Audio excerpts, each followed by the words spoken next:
Good evening, members. Welcome to this evening's employment meeting. Thank you. And a very, very warm welcome to Ben. Yes, our new ERG rep. So one of four. So pleased to see you. Thank you. Okay. Do we have any apologies, please? There are no apologies for tonight's meeting. Thank you. Any members' interests to declare, please? Okay.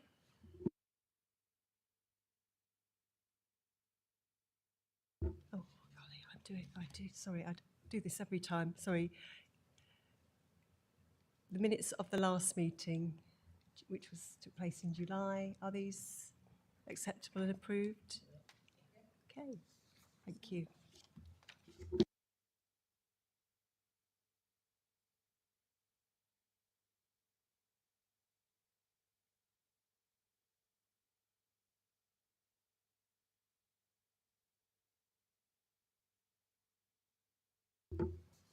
Thank you. Agenda item 3, the Workforce Information Report Q1. I'll ask Leanne to present. Thank you. Thank you. Firstly, I just need to apologise for the heading of the report should refer to Q1 25-26 rather than Q4 24-25. So I'm going to take you through the Workforce Information Report for Q1, which runs from the 1st of April 2025 through to the 30th of June 2025. In terms of the headlines, at the end of the quarter, the workforce had a headcount of 696 with a full-time equivalent of 638.96. This is an increase from the end of the previous quarter where the headcount was 678 with a full-time equivalent of 620.13.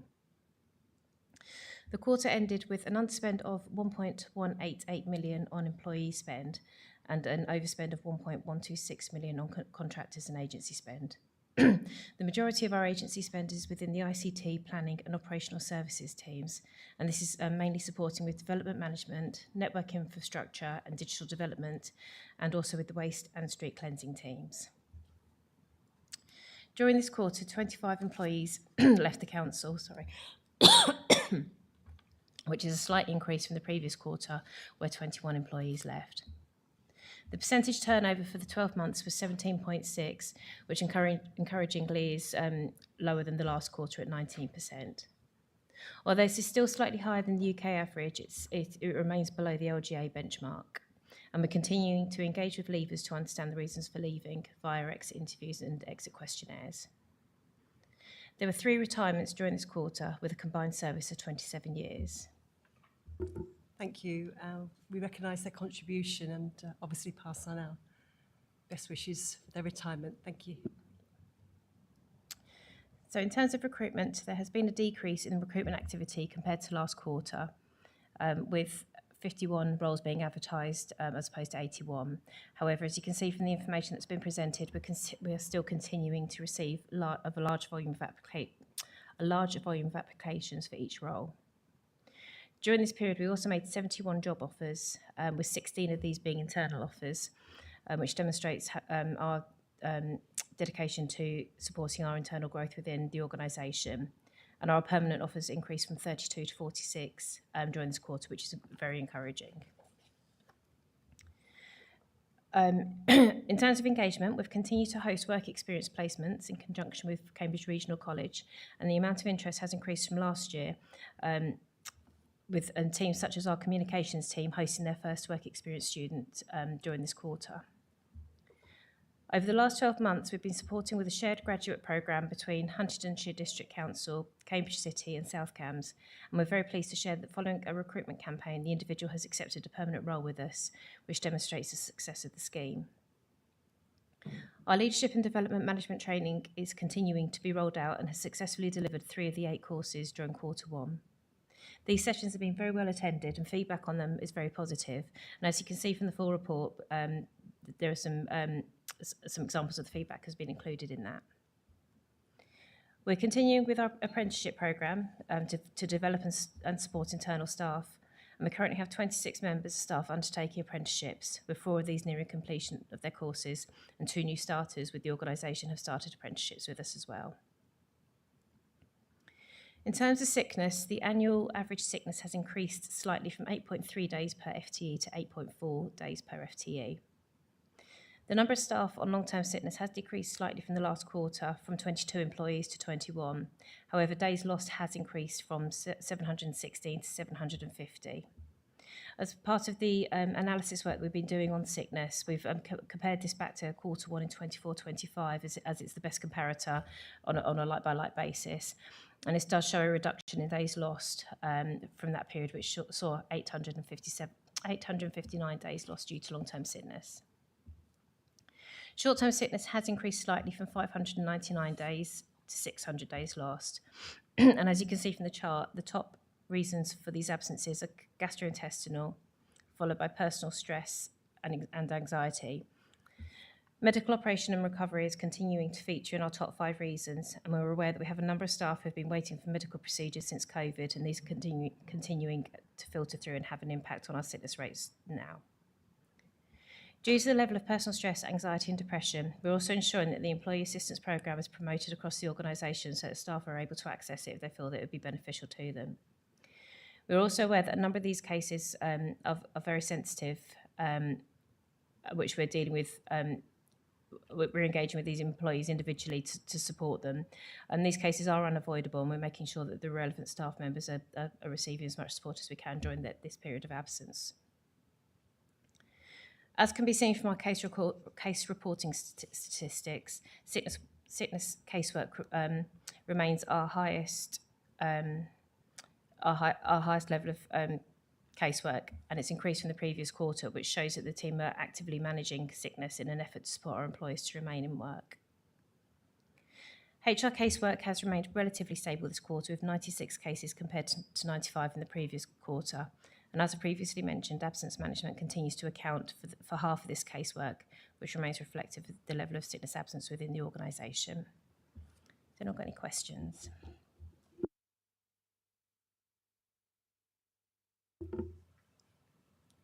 Councillor Corley, thank you. If no one else is asking, I will. You know me.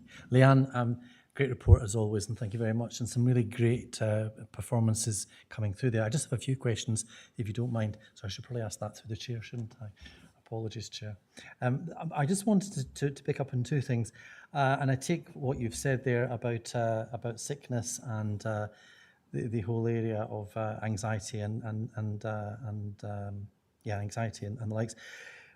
What are we doing with our managers in terms of giving them the tools and the ability to sort of maybe head off some of that or spot that early enough? I get we've got the employee support system and we can refer them to that, but I'm just wondering if managers, if they're being better equipped to recognise stuff that perhaps some of that could be headed off early on, and some of the potential causes of that anxiety could be managed before it gets to the stage. And I don't know what we're doing there. So that was my first question, if that's fine.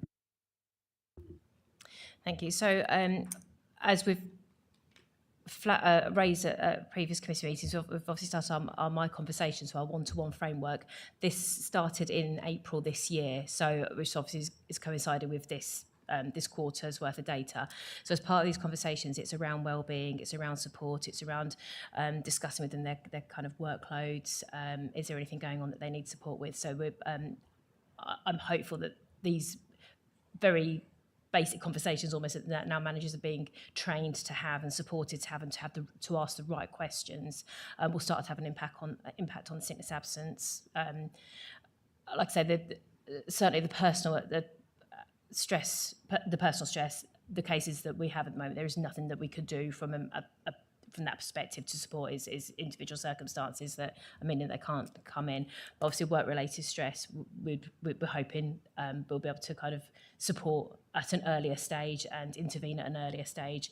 We've also got the management training programme, which is helping managers have more difficult conversations and ask questions that sometimes they're feel a little bit more uncomfortable asking. Again, this is starting as of April this year, so we're hopeful that we'll see an impact, but but based on the stats that we've got, it's too early to tell.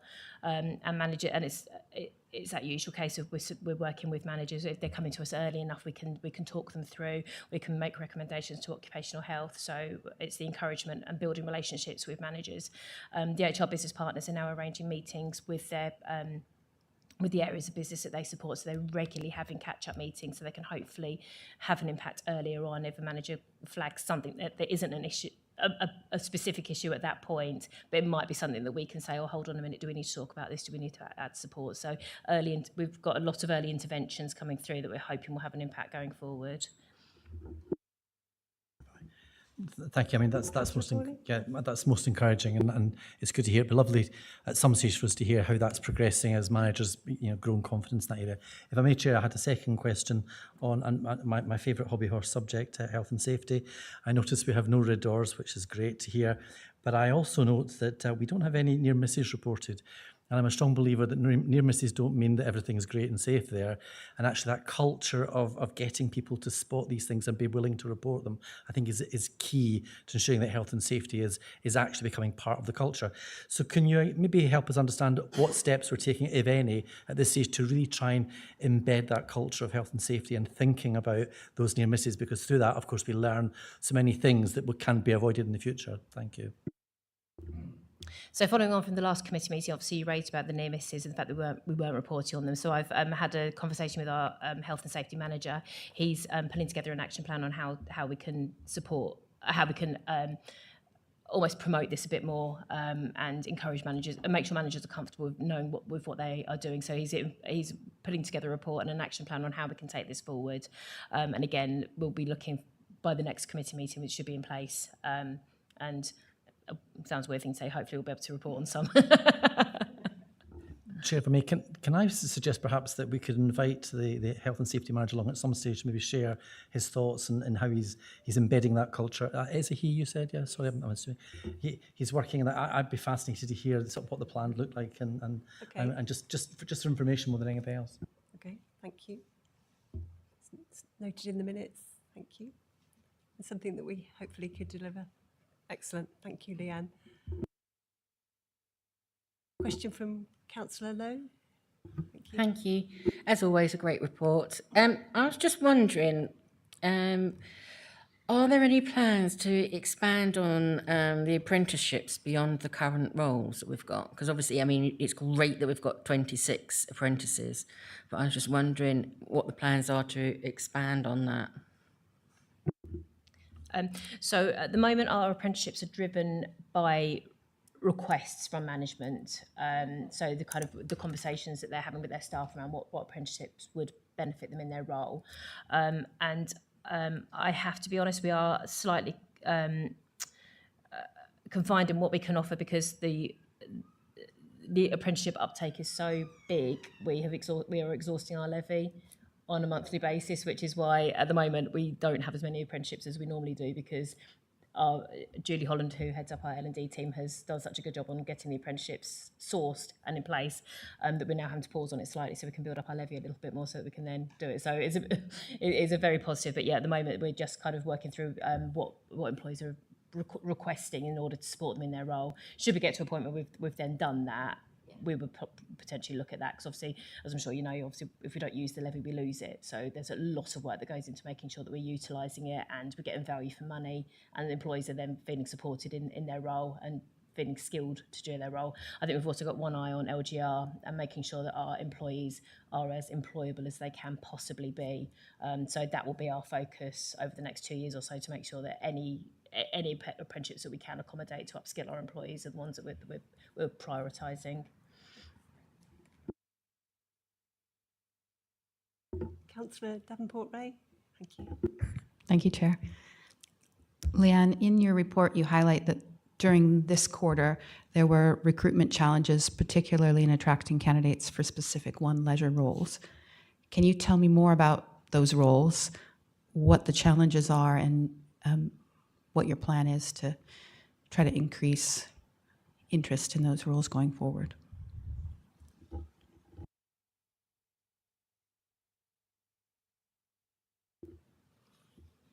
Sorry, I was just finding the right part of the report. Yes, so there they were kind of middle management levels within One Leisure. We'd been out on a number of occasions to try and recruit to the role. We haven't got the right candidate skill set applying for the roles. So what they've decided to do is take a step back, actually re-look at the roles. Is it right for the structure, and is it what they need it to be? That work's still being looked at the minute. They've almost made that decision to hold it and think, what is the requirement? What happens if we don't fulfil it? What is the impact on One Leisure? So they're working through that process at the moment. So the minute we've got those 2 roles on hold because they're looking at actually what is the requirement in relation to those roles. So I can't tell you at the moment as to what it's going to look like because they're doing the kind of the analysis work around it at the moment. Thank you. Councillor Keane? Thank you, Chair. I saw the numbers of sick days, obviously slightly up, but we're still below the average for local government. With the aching arm that I've got, either the nurse gave me a flu jab or punched me, I'm not quite sure. Do we have any programmes planned for flu jabs or vaccinations over the winter period? Yep, the offer went out the beginning of October to offer out the flu jabs. Flu jabs. There's been a good uptake, and yeah, I think again we're on par for the same as last year as to how many staff are taking it. Last year we had to increase the ones that we'd ordered and paid for because we had such a good uptake, and we're looking at the same situation this year. So we're encouraging that and promoting that and asking managers to make sure their staff are asking for the vouchers if they're not already getting a free one from their GP.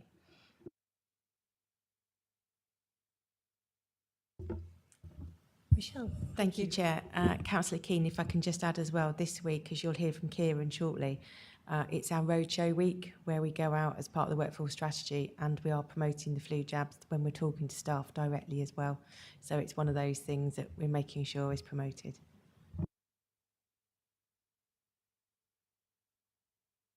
Councillor Davenport-Ray? Thank you, Chair. Last meeting, you updated us on the new neurodiversity awareness online module that staff can take.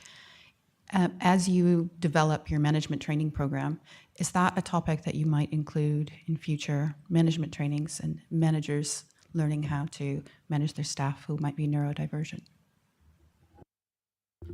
So the training session that we had, we were able to record it. The facilitator allowed us to record it and put it onto our Learn system so that managers can access it at any point. Neurodiversity is being threaded through every course that we've got. So, for example, I was on the employee relations course yesterday, and again, it was being threaded through there. So it's almost becoming something that we live and breathe and are continuously talking about how we can support colleagues with neurodiversity. If managers are coming to us saying that they've got an employee who's been diagnosed with neurodiversity, we're making sure that they've access to the Learn course, and if there's anything in particular that they need. So it was fairly new that we had the Learn course at the moment, that we had this on Learn.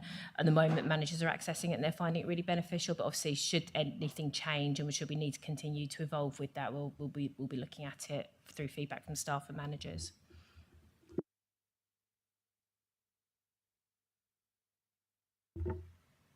Are there any further questions or comments to Leanne?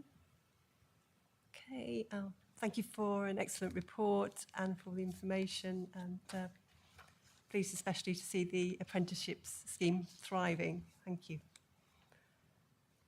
Okay, agenda item 4, the workforce strategy update.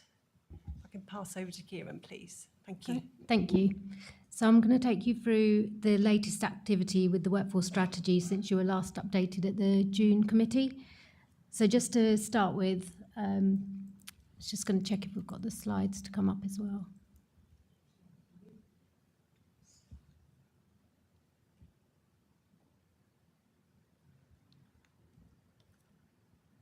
Okay, yeah, lovely, thank you.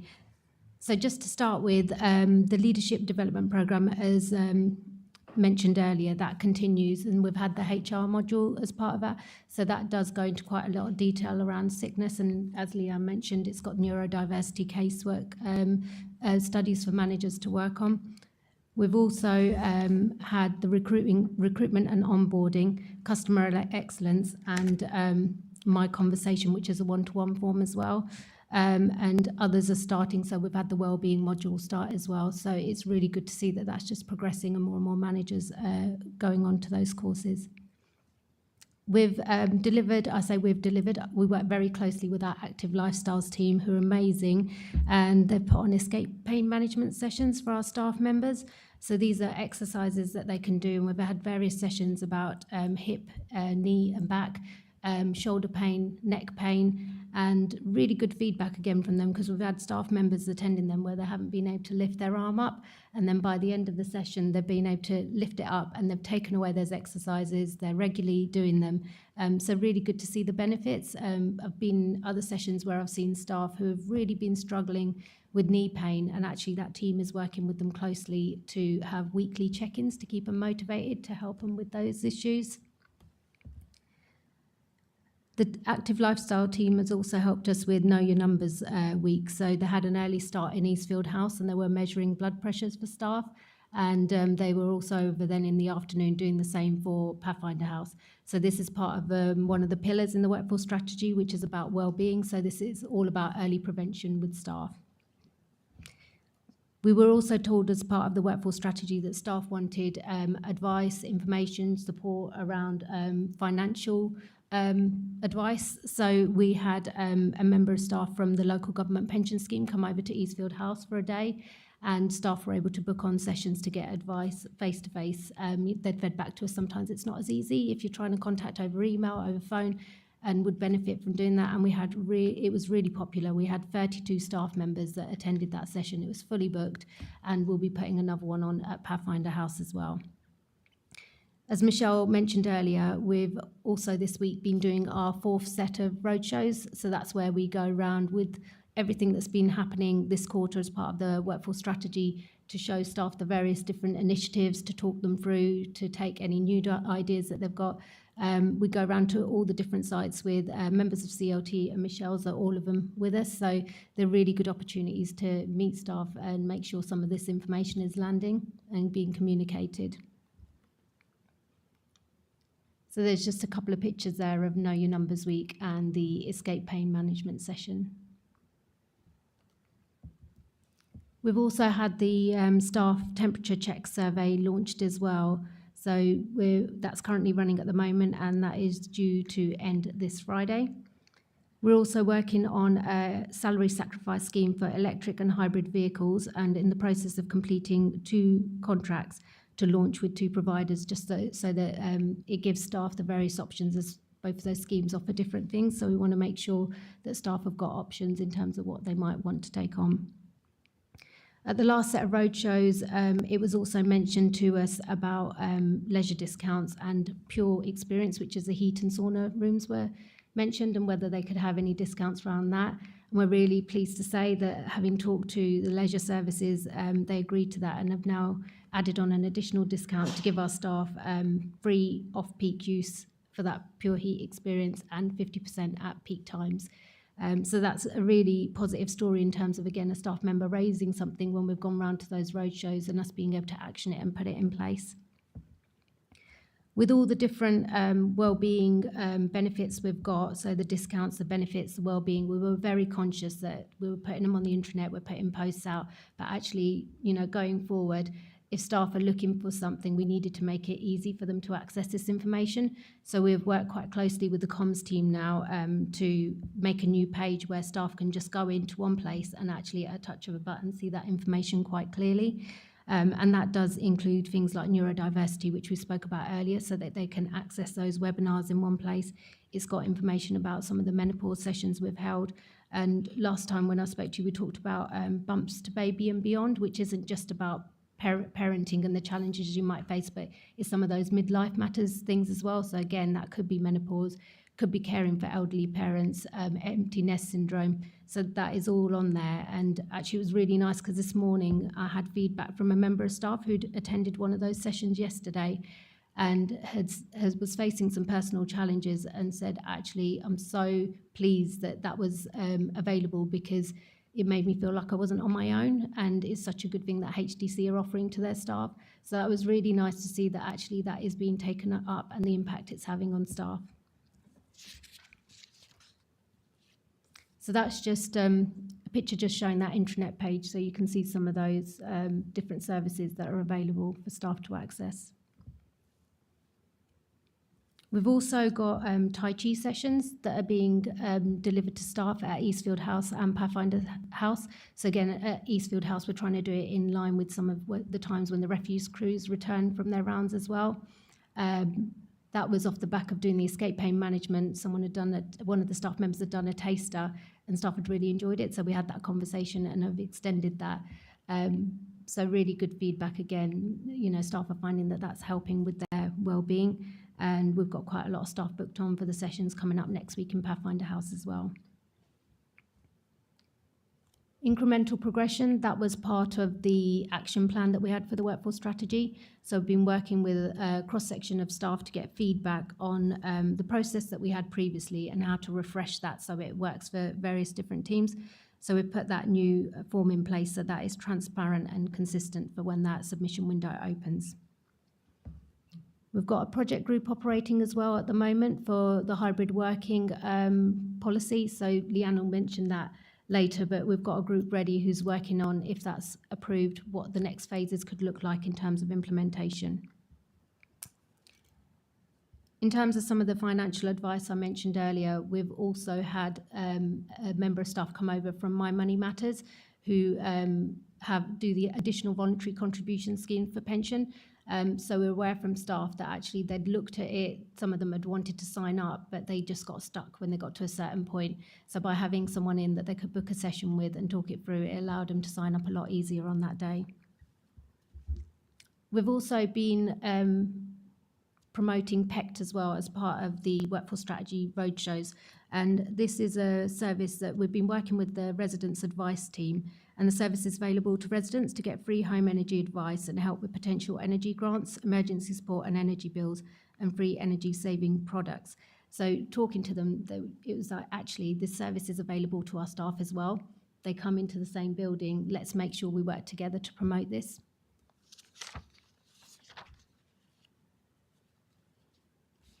So you can see our Tai Chi in October roadshow pictures in there.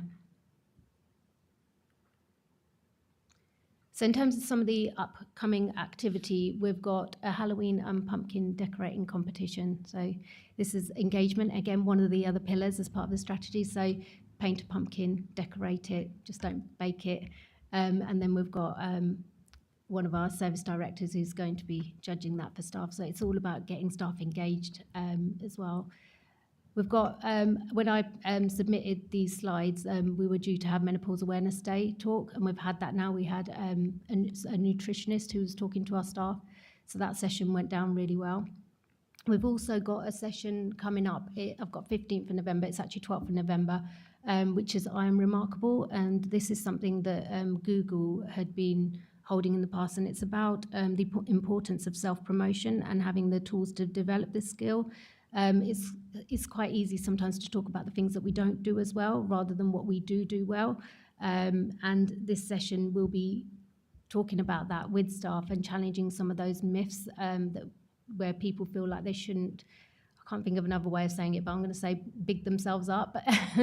But going into LGR as well, potentially with bigger teams, we want to give our staff these tools to be able to go in confident and know that actually it's all right to talk about, you know, the great things that we do.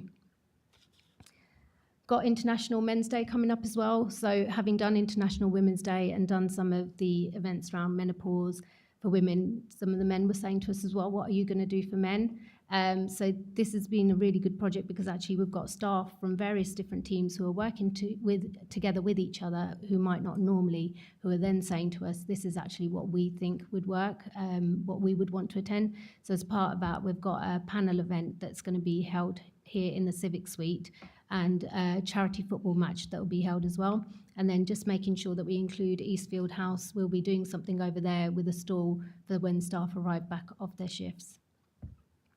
Got the Christmas party coming up, so we've got a social committee who's organising that, and Christmas decorating competition, which went down really well last year, and the Christmas quiz. In terms of the next 4 priorities, I'll just go through them. We have started to work on these. So the first one on there is Equality, Diversity, Inclusion Group. So again, Leanne will talk about this, but this is one of the actions that we've got in that equality report. And we have been going around to the different sites this week and talking to staff about this, that is coming if they want to put their name forward to be part of that group. Again, really good response to that. Various different staff that have got different interests, be it neurodiversity, menopause, disability, ethnicity, LGBTQ. So we've already got a range of staff who've got a different interest in that.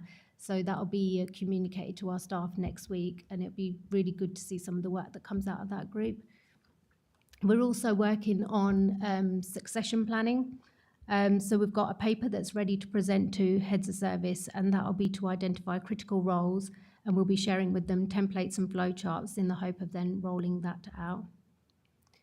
We'll be looking at a staff referral scheme as well. So this is to explore having this scheme in place where someone can be recommended by a member of our staff. And then lastly on there, we've got staff support groups as well. So although we provide a number of different support mechanisms for staff, this is about actual groups that can come together. So that that could be like the menopause champions group together, mental health group, and EDI, which we'll be developing. So it might be if they want a Teams channel off the back of that.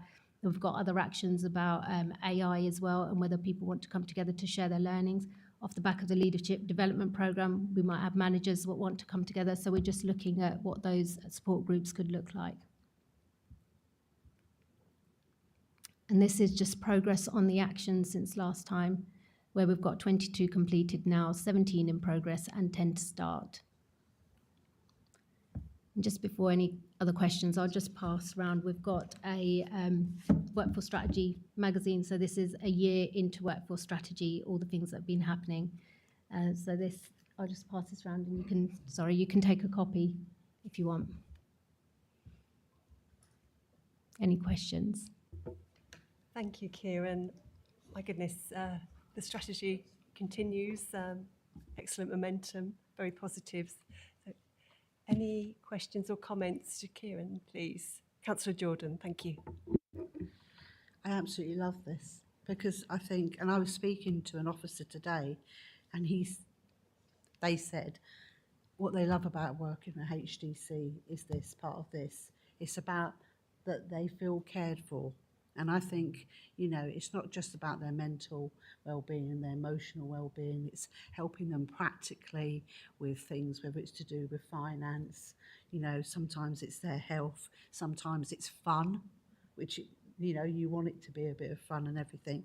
So, you know, and I like the succession planning, looking forward, not looking back always. I mean, it's easy sometimes to look back, but you're looking forward, you're going forward, and it's positive, and it's so engaging, it seems to me, with all the officers that work across the board. And as I say, this officer said to me, they'd obviously worked in a different place, and but they said this is one of the things they love. They feel cared for when they work here. So I just wanted to feed that back. So well done. Thank you. Any further questions or comments to Kieran? Councillor Davenport-Ray. Thank you, Chair. Kieran, you mentioned giving some staff training around teaching employees to celebrate their successes and be even more open with that. I hope that both you and Leanne would take the steps to do that as well. I think there's so many successes you've had since you came into role, and it especially makes me happy to see how much you're considering our staff and their future before and after LGR, because I know that government reform must make feel quite uncertain at times. So thank you for that care that you're taking. I do have a question though. I was really happy to hear that so many employees took up the pension scheme advice. When we look at the pension scheme as a whole, the employees who tend not to engage as much are the youngest employees. Do we have any plans to target those youngest employees to try to make them feel more comfortable about understanding the pension scheme and taking part in it. So as part of the roadshows, when we go out, we always promote to them and talk to them about it. So with the additional voluntary contributions as an example, I always say, obviously I'm not an advisor, I can't advise you, but you know, I do tell them about some of the things that I've heard about it and about getting that advice and that it's available. So we do talk about it. And I'm sure, as you're aware, it's an automatic opt-in as well to these schemes. So in terms of, I suppose, previously, we probably get a bit more uptake than we did previously. But it's certainly an area, by bringing in the pensions advisors, hopefully we'll be able to do a bit more in that area.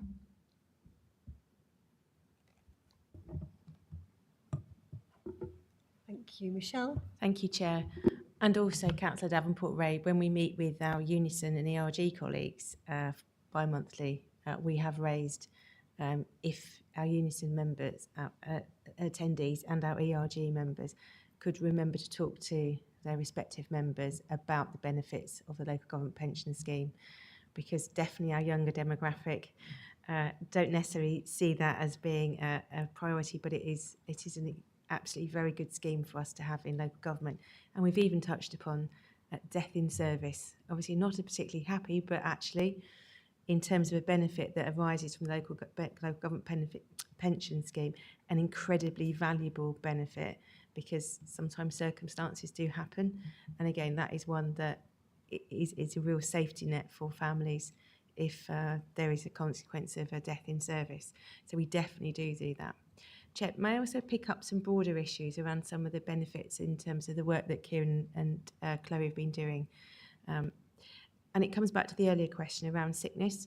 So what you've heard through the workforce strategy from Kieran in terms of the presentation, so the escape pain, the Tai Chi, the know your numbers. We've had some very good success where people have actually gone to their GPs, and we've probably, there have been, immediate benefits from not necessarily having an understanding of what your numbers were. And then when we start talking about the, so in terms of just respect to those as an example, those are things that keep you well. So we're definitely in that proactive space of, we don't want our employees to get poorly, because actually it's not just our stats and the lack of productivity, it's the impact on our individuals as their well-being, the impact that can have on their family unit, all those things that come through there. So for most certain, we are absolutely the work in terms of the individual projects. It is essential to keeping our workforce healthy. And I think particularly some of the activities, we'll use Tai Chi as an example, being able to maintain flexibility, particularly for some of our more manual workers that we see in Eastfield House, becomes increasingly important, because that means you're able to be fitter and continue in your roles for longer because you're having that wraparound support. It's another reason why Kieran touched on it, but we consistently promote the benefits of the staff discount for One Leisure, because again, being able to attend the gym, go swimming, has such positive impacts on your overall health. It's keeping our staff healthy. And again, I think that is reflected once again in terms of the reasons. I think Councillor Jordan, your feedback as well, we hear that when we're particularly out with our roadshows. We're also out for our temperature check at the moment in terms of the staff survey, and preliminary we're starting to see some success in terms of that being recognised. So thank you, Chair. Thank you. Councillor Corley. Thank you. Kieran, is always fantastic. Well done. Thank you for all the hard work, and it looks like lots of progress being made, which is great. I just have a question. I'm so excited to see we're marking International Men's Day. It's come up in my workplace as well, which is good. Can you maybe explain, rather than what we're actually doing to mark it, have we got things, I mean, we have our menopause awareness talks. I mean, are we focusing in on some of those nasties that us men tend to try and forget about, that we need to be aware of, and things like that? Yes, we are going to. So we're going to have a panel event, and at the moment we're just in the process of confirming that we've definitely got those panel members. So they'll be talking about various different topics in terms of well-being challenges. We're also looking to have stalls there as well, along similar lines, so that the staff can go and get material from that and then sharing that across the sites. Yeah.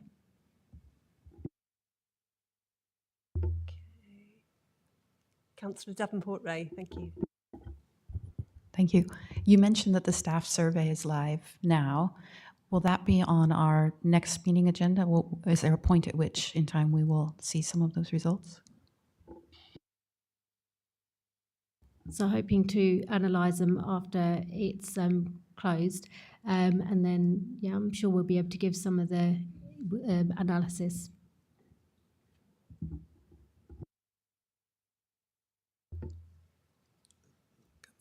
Are there any further questions or comments to Kieran?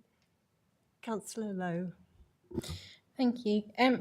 Are you finding that staff are happier returning to the office, obviously after COVID and everything else? And are the days in the office increasing because of everything that you're doing with the workforce strategy? I feel like we're seeing a lot more staff in the office than previously. Certainly a year, 18 months ago, it was a lot less staff. So we are seeing definitely a lot more staff in the office. Are there any further questions or comments to yourself, Patrick? Councillor Cadway. Thank you, Chair. This is a very good report, and I think we all welcome it. Can you explain a little bit about the succession planning and also the importance of staff support groups? Yeah, sure. So with the succession planning, what we've done is we've developed a process and a flow chart. So we've got a guide for managers in terms of what we'd need to do to identify critical roles. So what we're doing with that is we're going through step by step, just explaining what would make something a critical role so that they can be identified. The next steps in terms of liaising with service managers, and then talking to the staff member. So we want to integrate part of that as part of their one-to-one, in terms of determining if there's a flight risk for that staff member, or there might be a growth need, so that we'd create a growth plan for that staff member, and that there's a loop to continue to review some of that and to look at if there's a successor and what those gaps in those skills might be.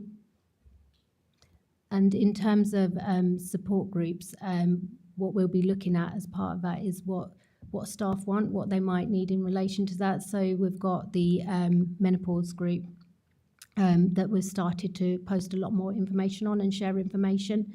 And we're looking at potentially a mental health support group. And then, as I mentioned earlier, in terms of equality, diversity, inclusion as well, as that network launches, we'll be looking at what support they feel they might need as well.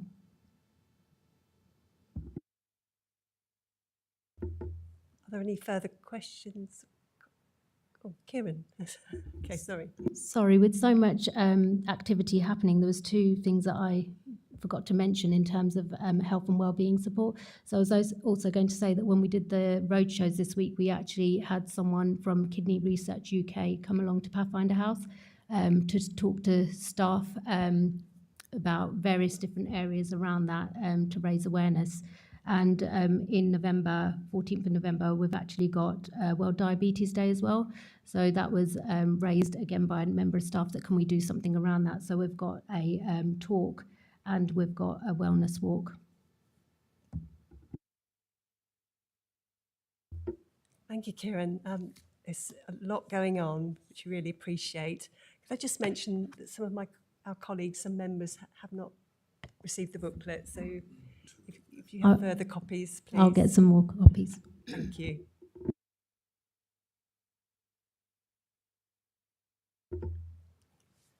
Okay. Agenda item 5, the Workforce Equality Report. To receive an update, please, Leanne. Thank you. Thank you, Chair.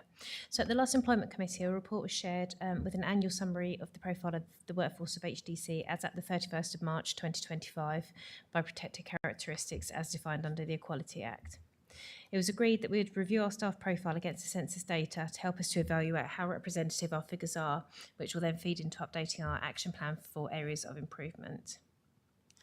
So as you'll see from the report, it goes through each of the protected characteristics, comparing them against the census data and outlining the things that we're doing well and where we can improve.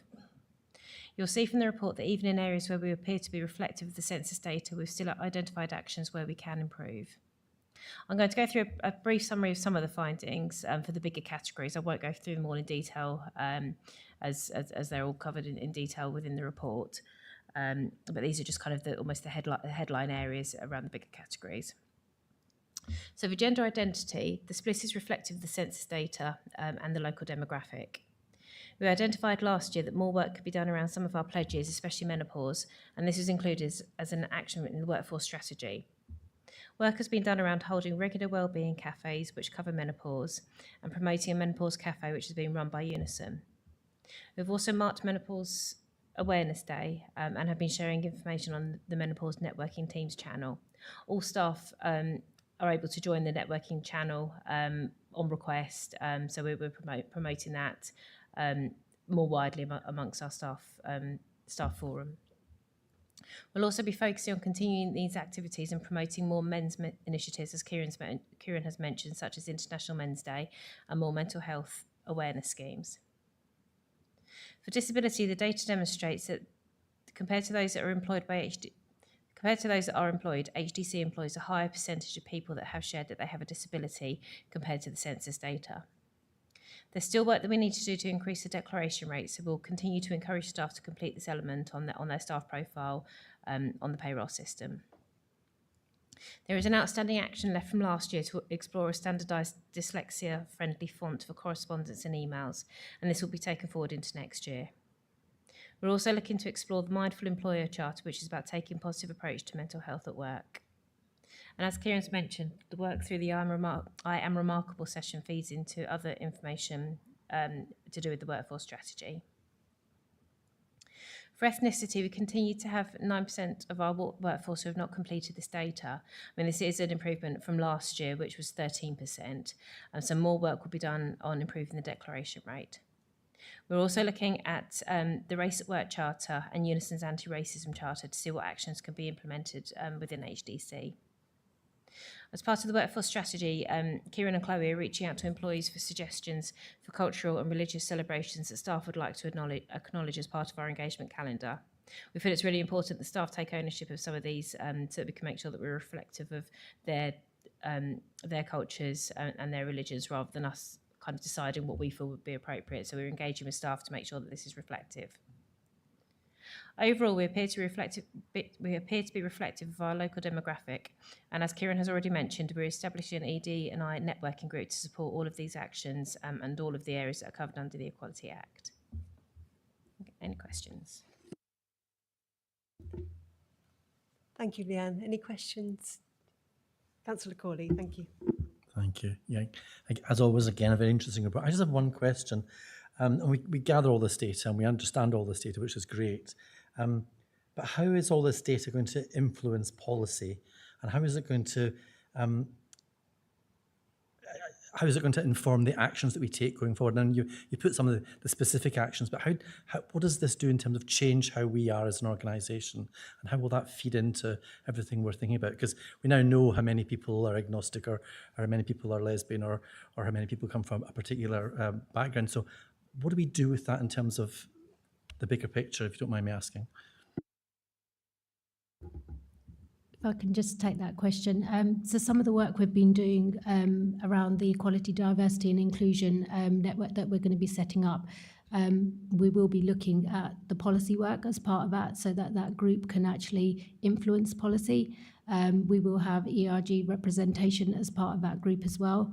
That group will be involved in engagement. We already know from some of the staff members that have put themselves forward, we seem to have quite good coverage already of the different protected characteristics. We know that some staff are looking at disability, accessibility around buildings, so we hope that there'll be quite a positive influence coming out from that group and they'll be driving this piece of work.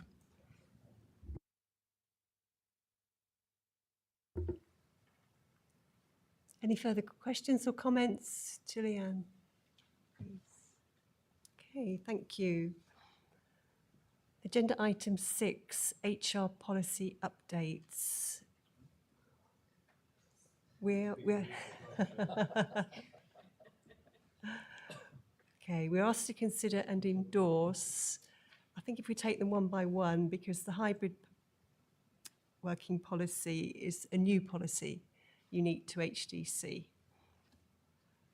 Okay, are there any questions or comments on this policy?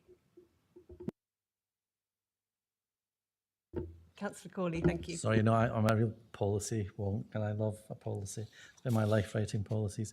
I was really intrigued by your hybrid working policy. It's something we're working on in my workplace, so maybe I'll steal some of your ideas if I'm allowed to.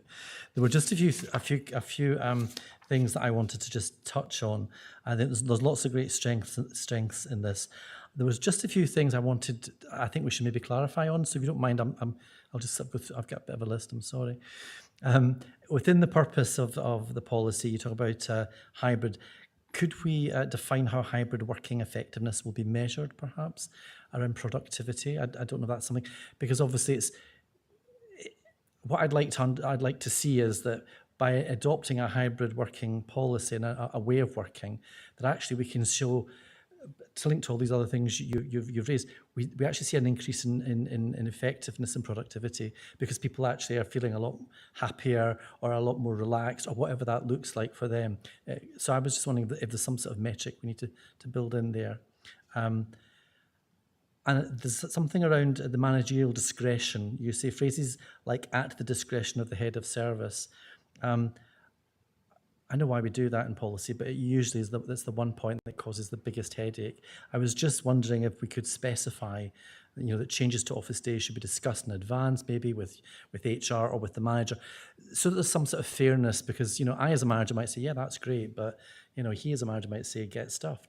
And actually, it's just making sure there's fairness across that. And I think personally, that can always lead to difficulty if it's at my discretion and his discretion. Sorry to pick on you, David. No, I'm very indiscreet. So.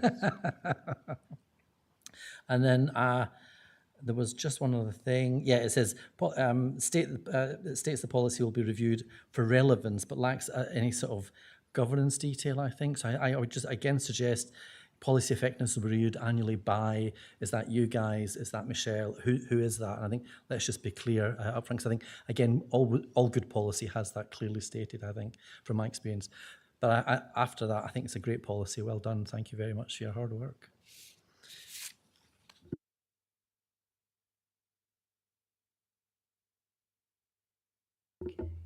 Are there any further questions and comments on this policy? Oh, Councillor Davenport-Ray. I think some of Councillor Colley's comments are really interesting. It being a brand new policy, it's put before us in the draft that it is, and it would make me feel more comfortable if we were to adopt it and ask for it to come back in a year once they have some learning from it, and to pick up some of the points that you've made.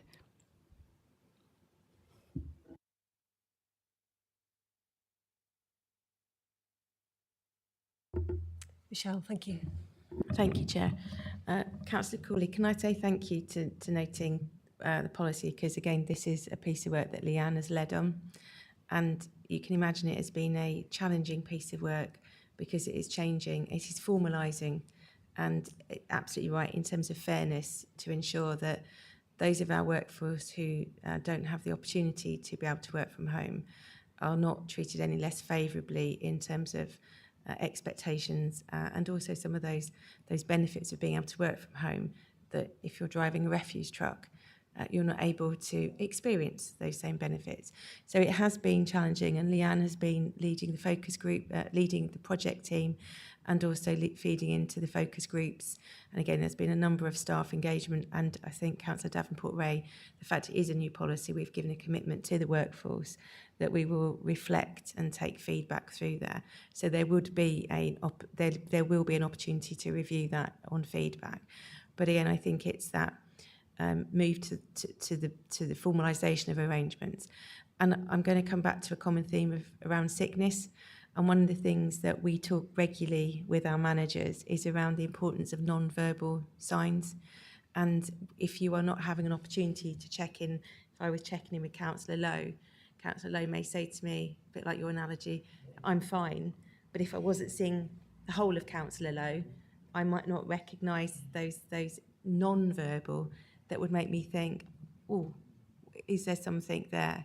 And that's been a real key driver as well in terms of it's about fairness for the whole workforce, but we keep coming back to the well-being of our workforce. And there's lots of other policies, you'll know from different areas of the council. We are, through our safeguarding role, we have a duty of care to our employees. We know that the statistics for coercive relationships, again, if we don't create an environment where our workforce are expected to come in, we may not be providing a safe space for some employees who statistically may find themselves in a coercive relationship. There's so much more that goes behind this that is around supporting our workforce. And again, it's one of the policies we hope to be able to see positive benefits come through once we are over the hump of change. And change is challenging sometimes and can be difficult, but that's where the workforce strategy works so well. And I think the question around our staff coming in more often, I go back to the phrase that Councillor Jordan used, the permission to have fun. We saw the feedback from last year around Christmas. That, I can never say the word camaraderie. You know what I mean, you know where I'm going. It came through, and that again is about building those relationships with your teams that you may have not be so robust as they were through that coming together and that creativity. So there's all of these things, they all weave together in terms of making sure that HDC is the best place to work and has and again, I think Councillor Jordan, thank you for your feedback in terms of staff being cared for, because ultimately all these policies and how we implement them as managers is around making sure we capture that. So thank you. I just wanted to credit to Leanne again. It's a big piece of work to have delivered.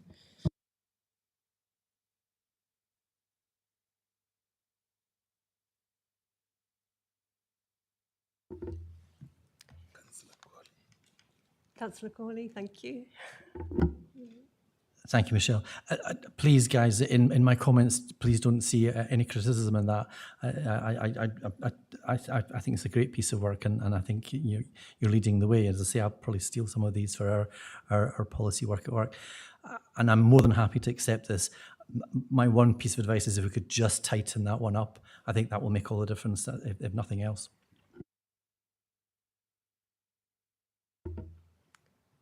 Thank you. Are there any further comments or questions to Leanne?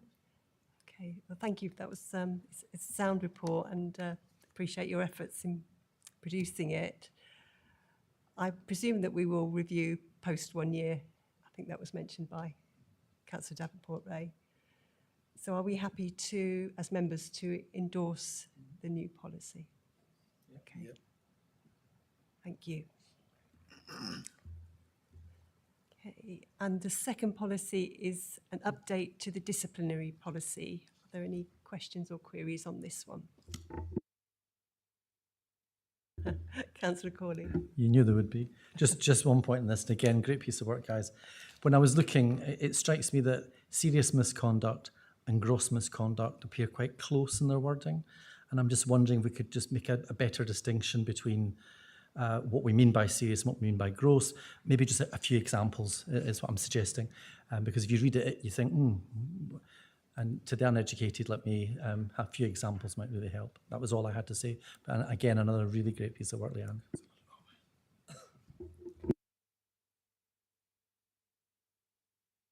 Thank you. Yeah, I have been on the other side of disciplinary. And I've got various questions. One of them is what support will be available to employees during this whole process? For example, arranging their own witnesses, preparing for the disciplinary hearing. What support is there during the suspension? Thank you. So in terms of support during the hearing, this is where our lovely ERG colleagues come in to play. Our ERG group has expanded significantly over the last 12 months, and all of our reps are now trained to support employees. When an employee is notified of a disciplinary action or investigation being taken, we provide them with the details of who the ERG reps are, so they can contact them and get the support for all of those reasons. When an individual is suspended, we as well as the ERG, we also have a contact officer for them who will maintain contact with them during the period of suspension to give them support. That is good to hear. And I think it's also, just trying to think, and how are mitigating circumstances considered when determining outcomes, especially in serious misconduct or gross misconduct hearings? So mitigation is considered the whole way through the process. So when we have the initial investigation meeting with the individual, we ask them at that point, is there anything that we need to consider? Is there anything we're not aware of? And are there any mitigating circumstances? It may well be that they provide us something then which stops or makes us reflect on what route the action is going to take. If it then moves into a hearing process, again, that mitigation is considered by the chair. It's difficult to specifically define how it's considered because it could be anything that we have as part of it, but the employee is given the opportunity to present the mitigation, and it is balanced against the probability and the risks of the case that's been presented. No, that does sound really good. I'm pleased with what is in there, and I think, you know, support to the employee is crucial because having never been through that process, they don't know what to expect. They don't know what they should be providing. They don't know how to arrange witnesses and things like that, whereas the staff or the people who deal with the hearings and know because they've done so many. And I think that needs to be taken into account, as well as, I don't know whether like the code of conduct and the Nolan principles and all those sorts of things. Is that made clear to employees? Because I think it's all well and good having them, but if the employees don't look at them and take them in, it's very difficult to work out how they've breached something if they're not really aware that they've breached it or that they have a different interpretation of it. So as we say, all roads lead back to the workforce strategy, but as part of that, the code of conduct has been revamped, refreshed, and made sure that it's brought in line with the current organisational expectations. It's on the internet for everybody to access, and we have an acknowledgement box. So on our self-service to book our annual leave, we have when it's put on the internet, we had a prompt come up to say that we've got a new code of conduct, can you please read it, and then tick to confirm that you read it. So everyone who is a wired member of staff, we've got confirmation that they have read it, and this has continued to show up. So it's not even like they can just close it down and next time it comes, until they've confirmed they've read it, it will keep prompting up. Obviously, we're aware that we do have non-wired employees, and we have to look at their access in a different way. So this is where it comes through in the toolbox talks that are delivered to our One Leisure and our operations sites. So the managers have taken them through it, through the code of conduct, and there are copies on site for all staff to read. So we think we've managed to tap into every staff group to give them access to that. That is really good. I think it's quite crucial that you make it so that people can't close it down or can't think, I'll come back to it later, because they might not do. And the other side of things, what is the policy on password protecting sensitive information? that people shouldn't have access to if it's deemed to be sensitive? So I don't know the details. It's supported by our information governance team, and they do have policies. It's quite embarrassing that I can't tell you that. I've read them. I can enjoy, but yeah, we have policies around that, which is supported by information governance, and they work with staff. So, for example, when we do have, if we have a larger than usual element of cases in one area related to that, our information governance expert has gone in and worked with that team to make sure that they understand what they're doing and what they're doing wrong, and actually supporting them rather than it being a kind of a punishment perspective. It's been an education and development for the members of staff. No, that's really good. I'm really pleased to hear that. You're doing a great job with it. Thank you. Thank you. Are there any further questions to Leanne? Okay. Can we move on and endorse the updated policy? Is that unanimous? Thank you. And finally, agenda item 7 is Ben, our new ERG rep. Do you have any questions or queries to raise from the meeting? No, not really. So just want to say great work to the HR guys. A lot of great feedback come back to us. Excuse me, particularly after the workforce roadshows, the workforce strategy roadshow, sorry. And it's also great that our feedback has been listened to in terms of the hybrid working policy and the EDI panels. And we are thrilled to be invited to that. Workforce is happy, also as far as I know. That's very positive to end the meeting. Thank you, Ben. We look forward to seeing you at future meetings. Okay. Thank you for joining us. Thank you, members. And the meeting's closed.